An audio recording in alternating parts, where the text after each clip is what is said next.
All right, and we are live.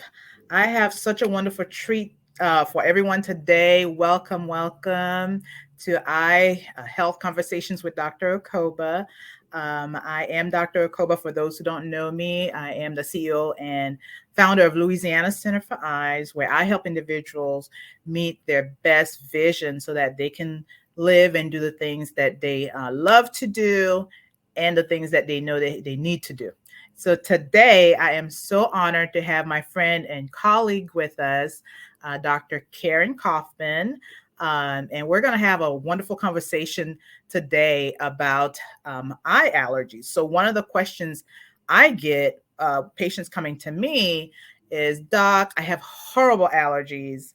Is there anything I can do about it? Well, I got you the expert to help us decipher and go through that and give us some tips on what we can do about allergies, general allergies, eye allergies, that type of stuff. Okay. So thanks again. Welcome, Dr. Karen. I appreciate you coming on today. And so I'm going to introduce you, and then I want you to introduce yourself a little bit more for us. So, everyone, Dr. Karen Kaufman. She is an allergist immunologist. She is board certified in immunology as well as allergy and internal medicine. She is repeatedly recognized as a top doctor in her area. She's the CEO of of Kaufman Allergy, Asthma, and Immunology, located in Vienna, Virginia. So, welcome, welcome, welcome. Please tell us a little bit about yourself.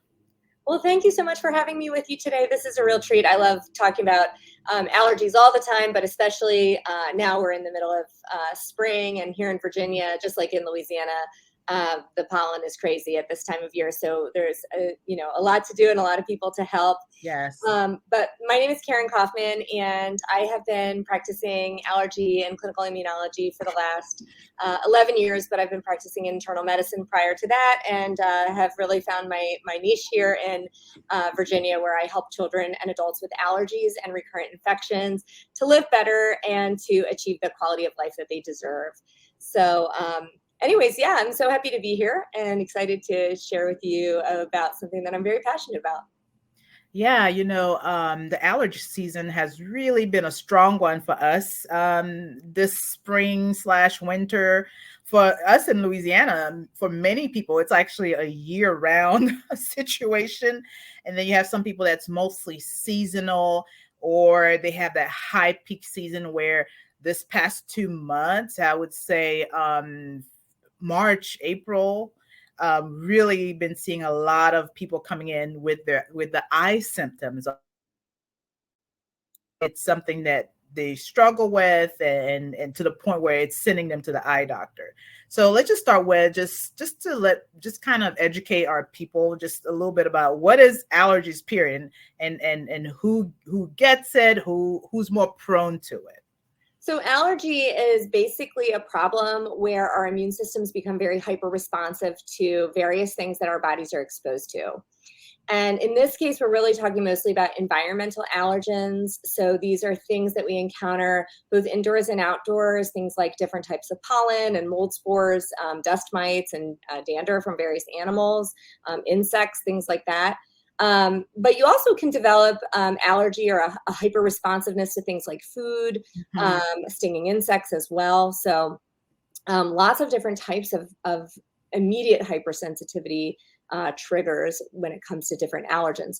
People who develop allergies often will have a genetic predisposition where we've inherited some likelihood to become hypersensitive from mom or dad. Mhm. And but it's a combination of genetics and environment. And so what's very interesting, particularly about environmental allergies, is that you have to first become sensitized to an Mhm. allergen because of exposure to ultimately then become reactive. And so Right. usually here in Virginia anyways, where we have very seasonal, fluctuation of what's pollinating when, Mhm. in children, for example, we'll see, young children kind of live through a pollen season, maybe their first time they're spending a lot of time outdoors, they might be like 2 or something like that. And then the next time that season comes around, so on re-exposure, now they're becoming very hyper responsive, and that manifests with a lot of different symptoms. Yes. And some of those that we deal with most often are these like kind of upper airway, upper respiratory and ocular symptoms, because especially at this time of year, which, we're in our tree pollen season now. So really like February, March, April, May is a lot of tree pollen, right? Trees are huge, right? Yeah. So the pollen's coming down on us from above and it's getting in our eyes. So tree pollen season tends to drive probably, the most of ocular allergy, but certainly we can see it with other types of allergen exposures as well. But yeah, so then we become, exposed to these things, and now our immune system is primed for us to become very hyper responsive. Yeah. Allergy. Yeah, you're absolutely right. And speaking of symptoms, I think in Louisiana, in our peak season, we tend to have a lot of tree pollen for sure. Ragweed is a big one, and grass Yeah. pollen is huge here. Yeah. So yeah, so most people that we wake up in Louisiana and our cars is just, it's like a layer, right? A We're living layer of pollen. and guess what? It goes right to the eyes. So my patients will come in with, those symptoms of having the red eyes, itchy, watery, they can't focus because the eye is bothering them. And or they wake up and their eyelids are puffy and swollen.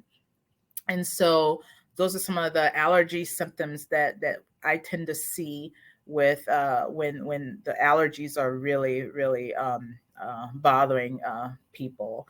Now, I am wondering, what when is there a difference between seasonal and or some people more predisposed to having more seasonal versus like year-round type of allergies? That's a Or good question. I would say, not specifically. So, while there is a genetic component where we inherit some of this from our parents, or our likelihood to be what we call atopic, or to have this predisposition to be an allergic individual, it's different where, like, it's not like we're inheriting specific allergens. Like, my dad has cat allergy and so do I, and so does my son, right? It's not like that. It's not an inherited specific allergen, but it has to do with exposure. Actually, very interestingly, today in my office, we did allergy testing of identical twins. And one had allergies and one did not. And so we are our own individuals. And so that just really shows as such a great example that while there is an inherited or genetic component, it also has to do with how our bodies engage with our environment. And I just thought that was such a cool example to share. Environmentally, we tend to see, especially when there's this break in time, so an exposure and then a re-exposure. So sometimes it is seasonal allergens when you live in a place like, where here we are in Virginia, where there are distinct seasonal changes in the climate. We will be probably done with tree pollen within the next few weeks. We are already into our grass pollen season. That will continue here at least through September. Grass is a long season. And then something like ragweed, as you mentioned, we start really seeing ragweed probably in August and can go all the way until the first frost. So here in Virginia, where, it's a little colder here than it is in Louisiana, it's not really that cold. So sometimes it's like November, sometimes it's January. So ragweed can really hang around. But with perennial allergens, let's say we're talking about animal dander in particular, we can see this development, particularly with re-exposure. So here's like a kid who grows up with a dog and like may have a little bit of symptoms, but it's not enough to impair their quality of life. And then that kid grows up and goes to college and then comes home, and all of a sudden they're back with the dog, and like it's dramatically worse because they have this time away and then this re-exposure. So anyhow, so some people will have perennial allergens, meaning that they're present all throughout the year. These include things like mold spores, animal dander when we're around animals, house dust mites, cockroach, things like that. And dust mites are a major problem in Louisiana because of the humidity. Yes. In fact, when I used to live in Louisiana, my husband became very symptomatic, and it was his dust mite allergy. So, there's great environmental controls, but while dust mite allergy doesn't often cause the same type of allergic conjunctivitis that we'll see with pollen, we do see a lot of periocular dermatitis in particular in dust mite allergic individuals. So high humidity is going to be, a common feature in an area where we're going to see a lot of dust mite allergy. So Yeah, yeah, and boy, are we humid down here. yeah, We're humid yeah, year round. Yes. absolutely. When patients come to me and we're treating the eye allergies, and I have them on drops, and sometimes I gotta put them on a little bit of steroid drops to kind of really calm those eyes down and so on. I My challenge is when to send them to be tested, right? Good question. So is there like a certain group that that we should recommend testing to, or is there a certain point in their symptom or their treatment, and maybe they're not getting better, or so who do we send to you Yep. So for an anybody allergy? who's seeing you should see me, right? So if they're making it as far as seeing ophthalmology, they should then for certain have allergy testing. Mm-hmm. People who may not need it, to be honest, are someone who's going to, have symptoms for like a very short period of time. They're going to go to their local drugstore. They're going to pick something up that's OTC, and they're going to feel better and come off of meds. So that's someone who, really like may not necessarily need to be tested, but everybody else should be tested. And the reason Yeah. why is that, sometimes we think it's one thing and it's something else. And so what we don't want to do is aimlessly treat. Our goal is really to minimize the amount of medications that our patients are using. And so because a lot of this stuff is available over the counter, I see patients who've been on antihistamines for years and years and years, Mhm. and as it turns out they have non-allergic rhinitis, which Yeah. which is fine. It doesn't mean that they don't have symptoms, but we want to treat it the right way. But for individuals who do have environmental allergies, knowing the distinct difference of what is the allergen profile that is Right. relevant to that individual helps to guide us in how can we offer advice for environmental controls. That's always number one. Like the more stuff you can do without taking medicine, that's a given. Like we should Yes. just do that. So when we can advise our patients saying, look, these are the relevant allergens for you, these are the things that we're going to start with, which are, great pieces of advice to reduce exposures. So that always is important. Certainly, we want to customize the medication, regimen based on what their needs are. For example, I saw a child today who solely has tree pollen allergy. So by the end of May into June, I said to his dad, like, let's watch his symptoms. And if he's doing better, that's a great time to take him off meds, right? So we Mhm. don't want to allow this prolonged period of time of children and adults being on medicines that they don't True. need. So Yeah. knowing that is important. But I would say of all of those things, one of the most important things to be able to offer people who are suffering from symptoms of allergy, and whether that's ocular allergy, nasal, lower respiratory allergy, eczema, whatever it is, when these things are driven by environmental allergens, we can offer our patients allergen immunotherapy, which is a treatment modality that really changes the way how the immune system recognizes allergen. Mhm. So Mhm. goals for those folks are not only to have fewer symptoms, but to need fewer meds and to improve their quality of life. And who doesn't deserve to feel better from all Right. of this stuff and not have to be on drops and not have to go on steroids and Mhm. not have to be in your office, although it's nice for you to see your patients too. But, they Right. can just get better from this stuff, and then it goes away or gets substantially better that reduces their need for management. And that is life changing to people. So, Yeah. if there is Yeah. a person that you would see that you would say, well, gosh, it would be awesome if you just didn't have this, that person needs to be tested. Yeah, and you're absolutely right, because I've had patients, we've tried different drops, right? Right. We've tried this, we've tried that, or they into histamines, but they become tolerant to it. Sure. So Yeah. and so then they're trying a different one, and after a while that one doesn't work, and they try a different one.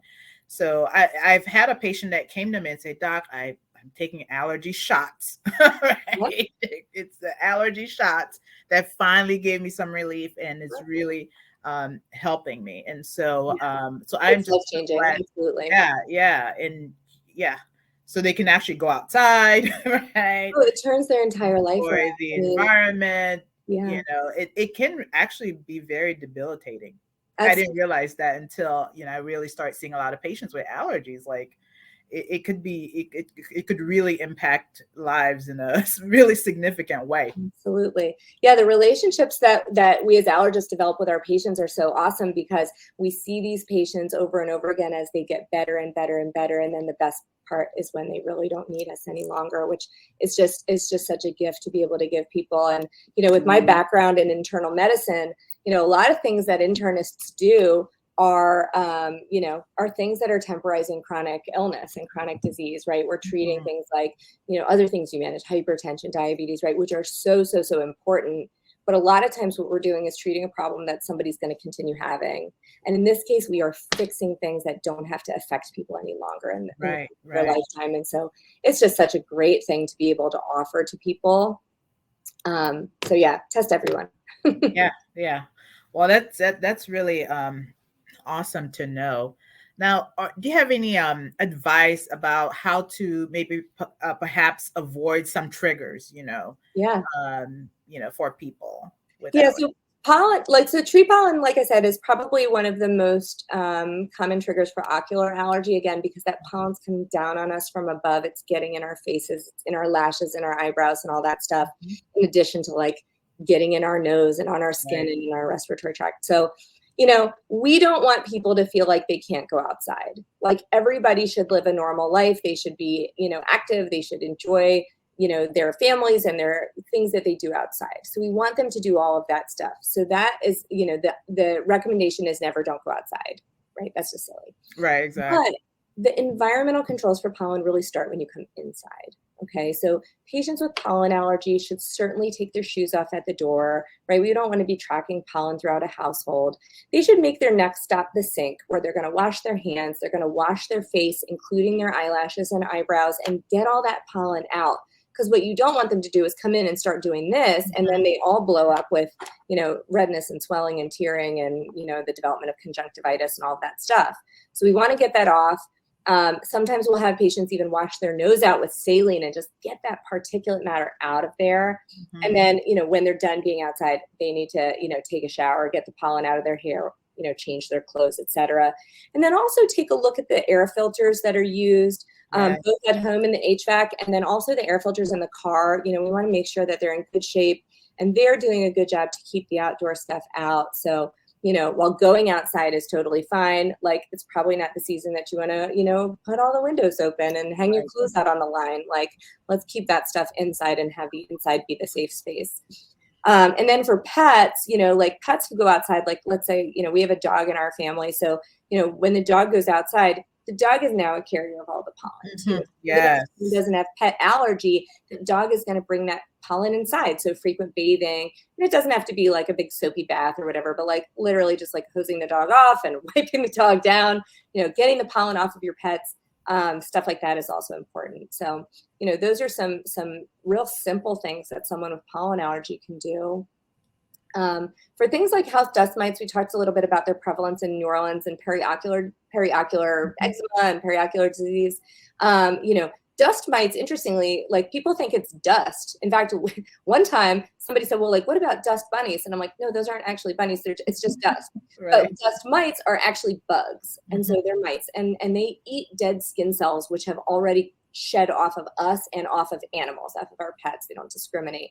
And so where we find them mostly is at home, and we find them in our beds, and our pillow, our mattress, our sheets, blanket, mattress pad, the whole 9 yards, carpeting, the sofa, anything where we are, that's where they are, So simple things, again, that somebody could do is, wash their linens every week and use hot water to wash those linens.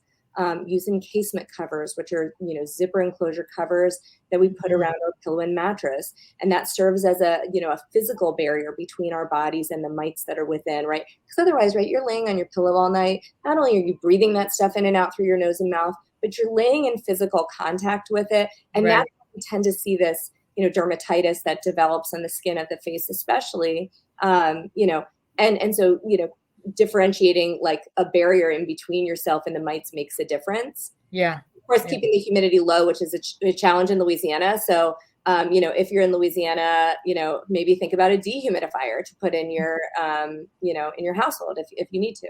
We certainly don't add humidity with a humidifier. Okay. Wow, wow, wow. So many great tips.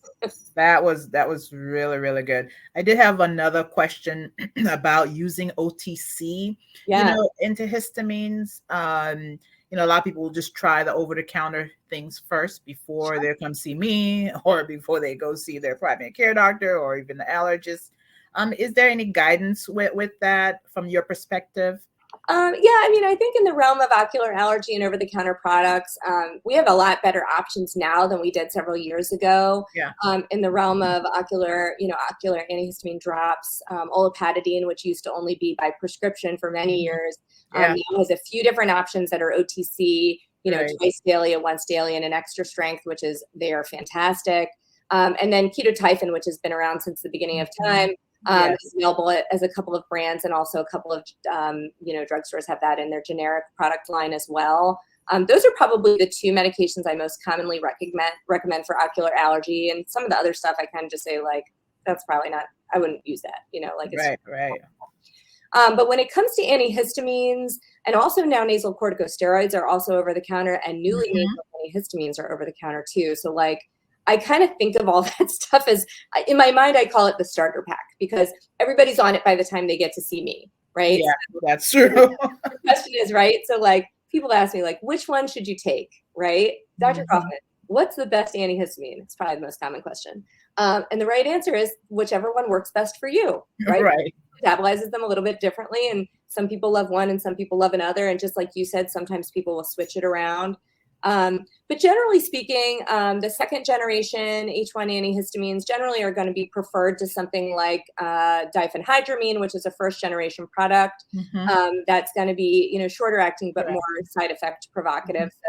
Mhm. So we want to try and minimize symptoms. So these are the ones that are usually like the 24-hour meds or the once a day stuff. Nasal corticosteroids are also fine to start over the counter. So knowing what to choose is helpful. We talked a little bit about ocular allergy drops. Nasal antihistamines also sometimes are helpful for ocular allergy. But when you're kind of thinking about like, do I take an oral pill? Should we use a nasal spray? Depends upon the symptoms. Right. So I think about antihistamines as part of the key management for all of the stuff that is like the runny, the drippy, the sneezy, the itchy. I call them the wet symptoms. That's all Mhm. the wet stuff, right? And a lot of the ocular allergy falls within that Yeah. group. Yep. Nasal corticosteroids are going to be our first line therapy for the stuck stuff, the congestion, right? That Mm. feeling of fullness in your face that Yes. allow you to blow it out, or also postnasal drip, which is what we call it when mucus from the nasal cavity is going to end up here in the throat versus in your tissue. Right. So that's kind of what people end up starting with, which is great. And then by the time they get to me, sometimes we are going to alter therapy and kind of use some other therapeutics depending on what their needs are. But a lot of times what they're on is good. They just need direction of how to take it and how to Mhm. use it. And then, of course, we can, fix their allergies with immunotherapy. And then the best part is getting them off of that stuff. Mhm. Yeah. Mhm. Yeah. Wow. Wow, this was such an awesome conversation. I really appreciate you coming on and giving us all of this education. Sure.